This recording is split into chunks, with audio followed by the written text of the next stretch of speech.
información la semana pasada trascendió en los medios estadounidenses que el presidente Donald Trump podría anunciar esta semana un destino final del programa de acción diferida para los llegados en la infancia, esto que por sus siglas en inglés se conoce como DACA, el programa de los Dreamers que instauró Barack Obama en 2012 para proteger la deportación de los menores indocumentados. Justamente ante esta incertidumbre y lo que se dice podría ser el fin del programa, se escuchó la voz del jefe de gobierno de la Ciudad de México en su calidad también de presidente de la Conferencia Nacional de Gobernadores. Esto fue lo que dijo. Finalmente la reacción tiene que ser una reacción unánime, una reacción nacional y tiene que ser una reacción en donde privilegiemos los derechos que tienen todos nuestros connacionales que bueno pues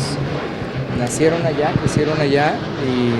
y esta acción ejecutiva les daba un derecho y vamos a ver qué es lo que sucede.